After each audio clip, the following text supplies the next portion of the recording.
Hello tout le monde, bienvenue dans un nouveau petit cours. Ça fait très longtemps que je n'en ai pas fait et je me suis dit que j'allais reprendre parce que il y a un moment quand même, je me suis dit que j'allais vous parler des numéros des pet shops. Parce que régulièrement on me pose la question dans les commentaires de où est-ce que je trouve les numéros des pet shops. Et c'est tout simple, je vais tout vous expliquer dans cette vidéo. Et comme je voulais pas faire juste une vidéo pour vous dire où de trouver mes numéros parce que bon voilà, ça ferait 30 secondes sinon, je vais vous parler un peu des numéros, des bis, des 100 numéros, etc. Voilà. Et tout ça en parlant de toutes les générations, donc G2, G3, G4, G5. Du coup, on va commencer tout de suite, j'espère que ça va vous intéresser. Et puis c'est parti. Donc déjà, petite introduction, chaque pet shop a un numéro forcément, mais il y a bien sûr des exceptions. Donc pour connaître déjà au départ en fait le numéro d'un pet shop, ce n'est pas écrit directement sur le pet shop. C'est-à-dire que si je prends un pet shop comme ça par exemple et qu'on regarde sous sa patte, oui il y a des numéros et sur beaucoup des récents, enfin des G2 récents, il y a des numéros, mais ce numéro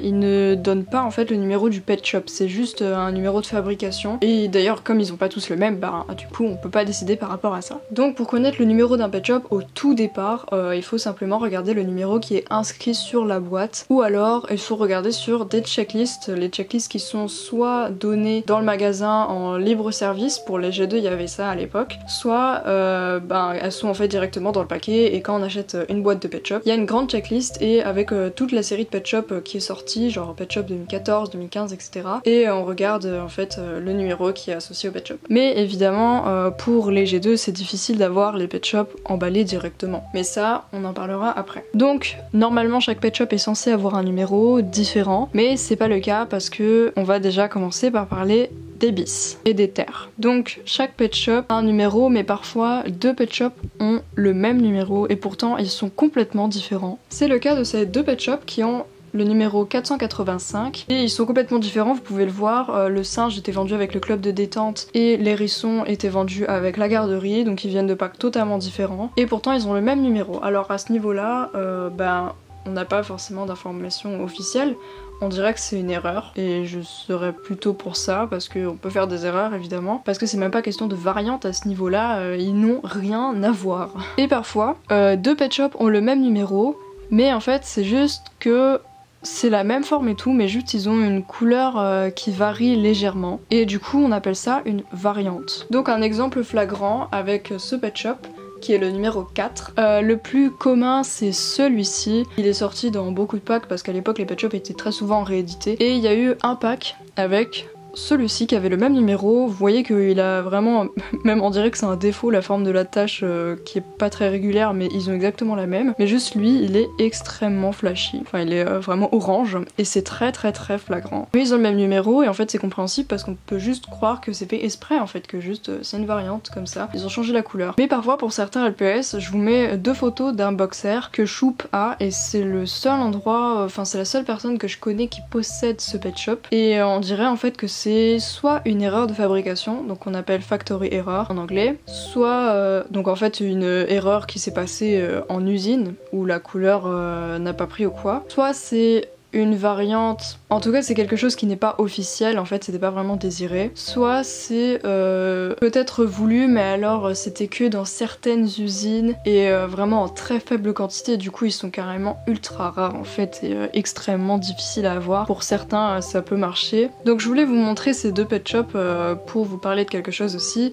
Celui-ci c'est le plus commun et celui-ci c'est la variante. Ils proviennent d'un pack qui est sorti en deux fois en fait. Il est sorti une fois avec les pet shops ceux-là et d'autres, par exemple le cochon d'Inde gris. Et celui-ci, du coup, dans ce pack-là, il y avait 4 pet shops notamment qui changeaient par rapport au plus commun en fait. Et en fait, ce que je pense, c'est un peu le même truc avec les schlecht que comme c'est fabriqué à la main, bon les schlecht c'est différent parce que c'est peint à la main et dans un pays on va le peindre de cette couleur et dans un autre pays, par exemple, les chaussures seront pas de la même couleur ou quelque chose comme ça. Je me dis que potentiellement, si par exemple Hasbro envoyait des plans avec les couleurs du pet shop ou quoi, peut-être qu'ils ont un peu mal conçu le pet shop et que du coup c'était pas exactement comme ça qui devait être à la base, mais juste eux ils se sont trompés et du coup il y avait quand même une certaine quantité de ce pet shop qui existe quoi. Parce que il est très dur à trouver celui-ci, mais on peut quand même le trouver quoi. Il est, enfin je sais pas du tout à combien d'exemplaires il est très rare c'est sûr, mais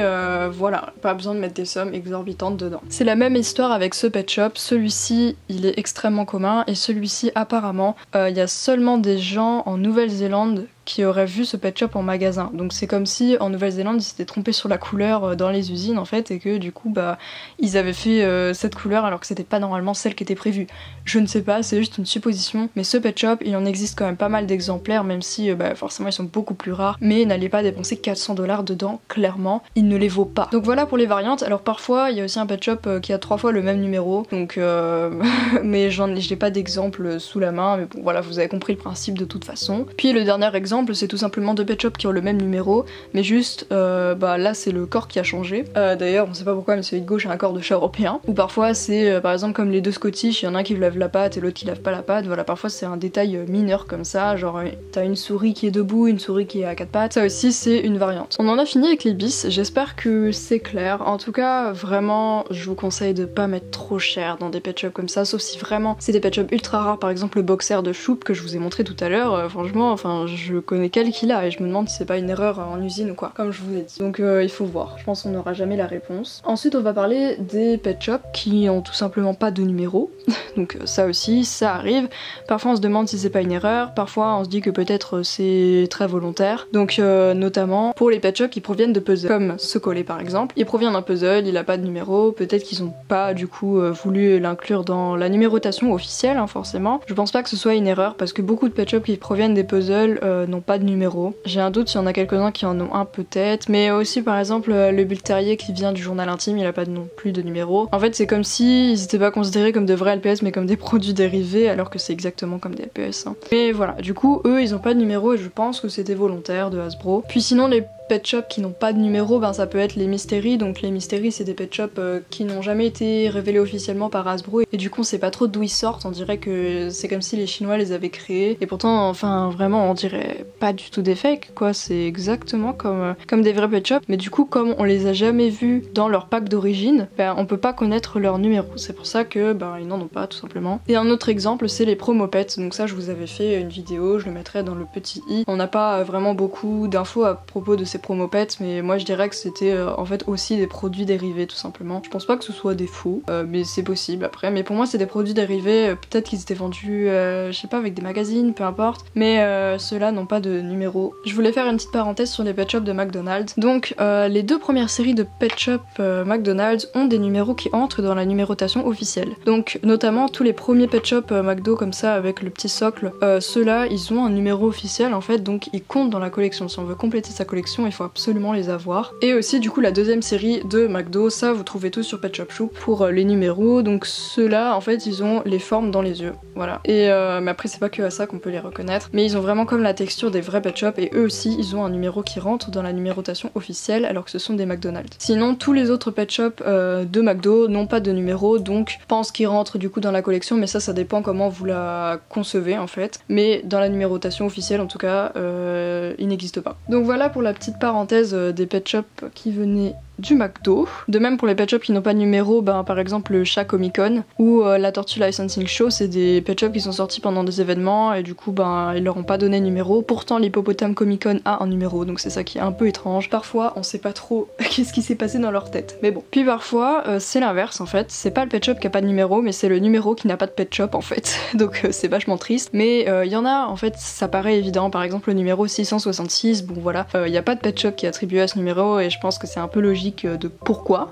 Il y en a d'autres qui n'ont pas de numéro, par exemple entre le numéro 2900 et 2999 il n'y a aucun pet shop, donc ils ont sauté toute une centaine comme ça, et même ça commençait un petit peu avant, à la fin des 2800. On sait pas pourquoi, parce que moi je me suis dit peut-être ça fait une rupture justement pour dire qu'après ça il y a que DG3, mais pas du tout puisqu'il y a eu DG2 dans les numéros 3400 il me semble, donc bah ça marche pas. Ou alors peut-être que c'est ce qu'ils avaient prévu puis au final ils ont changé d'avis, je sais pas, franchement parfois je comprends pas, mais en tout cas il y a 0 pet shop qui ont un numéro entre 2900 et 2999 et ça c'est super bizarre. Et voilà, après il y a d'autres numéros comme ça par-ci par-là qui n'ont pas de pet shop et ben je saurais pas l'expliquer, je pense que personne ne peut l'expliquer en fait. Ensuite il y a des pet shops comme par exemple ce husky, qui ont 2 numéros alors que c'est exactement la même figurine en fait. Donc ce Pet Shop il a 2 numéros différents, alors tout simplement parce qu'il est ressorti dans plusieurs packs. Il était avec le centre sportif, donc je vais le mettre sur le tableau. Il est sorti avec le centre sportif, avec un autre Carlin d'ailleurs qui lui aussi a 2 numéros, et ensuite il est ressorti dans un multipack avec beaucoup de Pet Shop, et dans ces 2 packs du coup il avait 2 numéros différents. Donc ça n'a pas de sens alors que c'est la même figurine. Et je peux vous donner un autre exemple, ce lapin, on connaît tous ce lapin, je pense qu'on a tous ce lapin, puisqu'il est sorti je sais pas combien de fois dans plein de packs différents, et pourtant il n'a qu'un seul numéro. Il a gardé son numéro dans tous les packs dans lesquels il est sorti, et en fait ça paraît logique puisque la figurine est exactement la même. Du coup il n'y a aucun moyen de savoir, à part parfois avec l'aimant. D'ailleurs c'est bizarre qu'il ait pas d'aimant. Mais parfois avec l'aimant on peut savoir dans quel pack il est sorti, et du coup si on est vraiment hardcore dans la collection, on peut collectionner des figurines qui sont pareilles en étant sûr qu'ils proviennent vraiment de 2 packs différents. Donc c'est hyper compliqué sans l'acheter neuf en fait. Donc voilà pour les numéros. Et maintenant je vais répondre à votre fameuse question de où je trouve les numéros des Pet Shop. Alors à l'époque il y avait Nicole's Blog. Donc c'est, je crois, une allemande ou peut-être une néerlandaise. En tout cas, elle écrivait pas en anglais, donc c'est un petit peu difficile de s'y retrouver sur son site. Mais elle a arrêté de collectionner depuis un bon moment et du coup il manque pas mal de figurines, notamment toutes les dernières sorties. Du coup, les 2 sites les plus efficaces pour moi, c'est Pet Shop Shoop et LPS Merch. Et je vais vous lister mon avis par rapport aux deux, avec les avantages et les inconvénients des 2 sites en fait. Sachant que mon préféré c'est Pet Shop Shoop, je trouve qu'il est beaucoup plus accessible, mais je vais vous faire une liste pour que vous fassiez votre avis. Donc déjà sur Pet Shop Shoop, il y a tous les Pet Shop, mais pas forcément toutes les dernières sorties en fait. Parce que tout simplement elle les a tous, enfin je crois qu'elle achète au fur et à mesure dès qu'elle les trouve.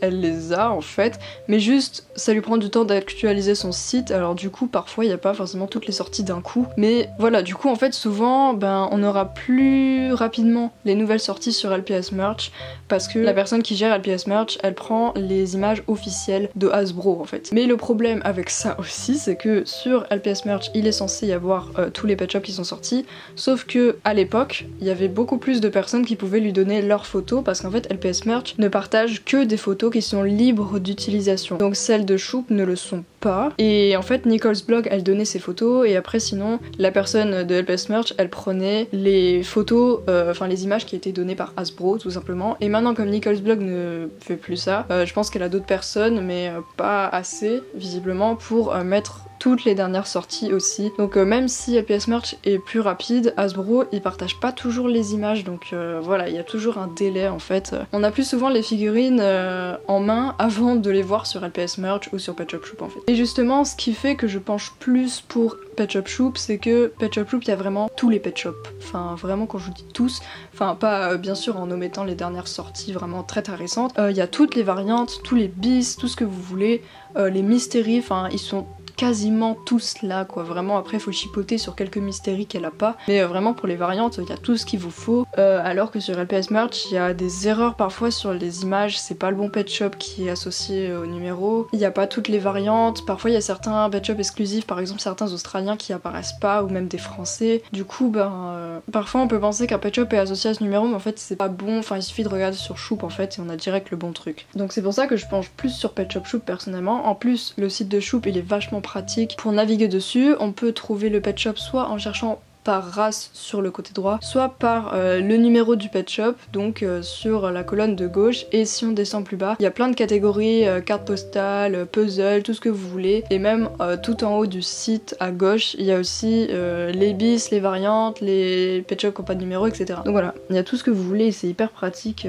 pour s'y retrouver en fait. Après aussi, l'avantage notable de LPS Merch, c'est que il y a tous les packs des Pet Shop en fait, donc on peut voir tous les NIB tout simplement, donc New Inbox, on peut voir d'où vient le Pet Shop par rapport à son pack en fait, donc on peut voir les accessoires qui étaient vendus avec et tout, qui est pas sur Shoop. Voilà, c'est pour ça que je pense qu'en fait il faut allier les deux, et comme ça on est servi. Et aussi un des avantages de Shoop, c'est que le site il est quasiment inaccessible sur téléphone, enfin personnellement j'ai jamais réussi à y aller, et mais le truc de LPS Merch aussi, c'est que comme il y a énormément de Pet Shop, enfin de photos en fait sur sur une seule page. Sur ordinateur ça met extrêmement longtemps à charger, ça dépend de votre connexion. Donc voilà, il y a des bons points et des mauvais points des deux côtés. Donc en fait il suffit de regarder sur les deux, de voir lequel vous préférez. Je pense qu'en fait il faut se servir des deux tout simplement. Donc j'ai beaucoup parlé mais je pense que c'était assez important. Enfin, on me pose souvent la question donc je trouvais ça intéressant un peu de vous partager mon point de vue. Et maintenant on va parler des G3, des G4 et des G5 parce que il s'est passé vraiment plein de trucs dans ces générations là. On sait pas trop ce que Hasbro a foutu. Mais bon, on commence avec les G3. Donc les G3 ils sont sortis en même temps que les G2. En fait au début on dirait qu'ils ont fait un petit peu des tests et ils continuaient quand même de sortir des G2. Et après ils ont fait que des G3 mais ils ont ressorti des G2. Enfin bref, on sait pas trop ce qui s'est passé. En tout cas, ce qui est sûr, c'est que les numéros, ils continuaient de suivre, en fait, ils sont partis dans les 3000, les 4000, ce que vous voulez. Les numéros suivaient, ils sont pas revenus à 0 quand ils ont commencé les G3, et pas non plus quand ils ont commencé les G4, donc les G4, ça commence à partir du numéro 3650, et ils ont du coup continué, voilà, dans la continuité, ils ont gardé toujours le même fil des numéros. Et au final, Hasbro, ils ont décidé de repartir à 0, avec une série de Pet Shop qu'ils ont appelé Pets in the City. Donc c'est toujours des G4, mais juste c'était une série qui s'appelait comme ça. Et donc c'est du numéro du coup 0 qui s'appelle PC sur Pet Shop Shop jusqu'au numéro 339 et les Pet Shop ils ont aussi un prénom en plus du numéro donc ça sert pas à grand chose mais ils ont un prénom en tout cas.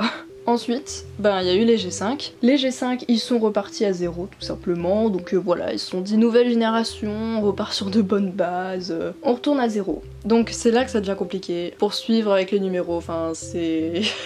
c'est parti en steak un petit peu à ce moment-là. Voilà, ils repartent à 0. Avec une série arc-en-ciel. Donc là je vous mets deux petits exemples. Et beaucoup de pet shop petits. Enfin des petits pet shop, pas des teensy mais des moyens quoi. Donc il y avait plus trop de pet shop de grande taille comme ce pet shop-ci.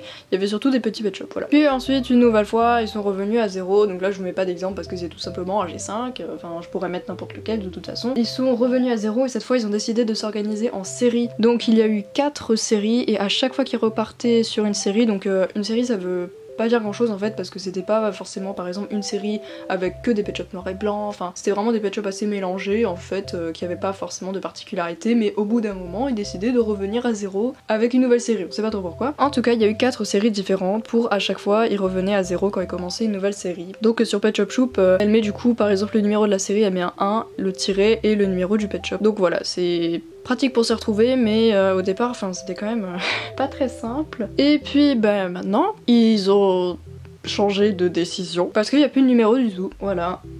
Bon j'avoue ça m'énerve un petit peu parce que enfin comment vous voulez qu'on s'organise s'il n'y a plus de numéro? Comment tu veux rechercher un pet shop sur eBay s'il a pas de numéro? Et en plus il n'y a plus de prénom non plus, donc voilà.